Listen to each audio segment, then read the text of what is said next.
Today we will explore early Christian archaeology. First, what is archaeology? Archaeology is the study of history through the excavation of sites as well as analyzing artifacts and tangible remains. Therefore, Christian archaeology is the study of history relating to Christ or Christian religion through excavating sites and discovering artifacts or remains. The earliest archaeological information I found was related to Jesus' resurrection. About 6 years ago, archaeologists Tabor and Jacobovici found various artifacts in a tomb outside the old city of Jerusalem, which is believed to be dated during the 1st century. Inside the tomb, they found boxes full of bones that had etched engravings on the top of them. The images engraved on one of the ossuaries includes reference to the Greek term meaning to raise someone up. The other image engraved represented what the archaeologists believed to be a representation of Jonah and the whale. Together, the engravings appear to symbolize death and resurrection. These new discoveries are a huge breakthrough in uncovering where Jesus' burial ground is. The next piece of Christian archaeology I came across is called the Dura Europos. The Dura Europos Church is the oldest known standing Christian church. This church was discovered in Dura Europos inside of a house. During that time, it was common to have churches inside of homes because of Christian persecution.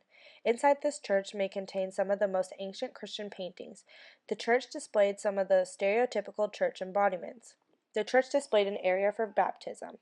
This is very important because in the Bible, specifically, Mark 16:16 states, "Whoever believes and is baptized will be saved, but whoever does not believe will be condemned." It also states in the Didache, which is a written manual of sorts about the ritual practices of the early church.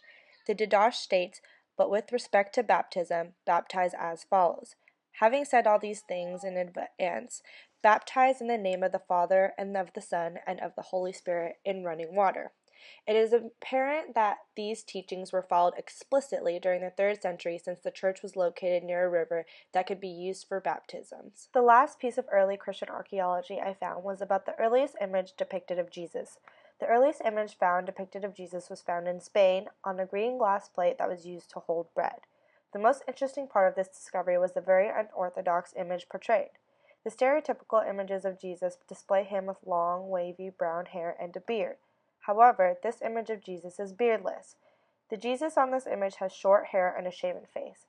I found this to be the most interesting finding of all, because it makes me wonder what Jesus must have really looked like. Clearly there is a bit of a clash, however, this is much closer to the time that Jesus was actually alive, so I feel as though this might be a more accurate depiction.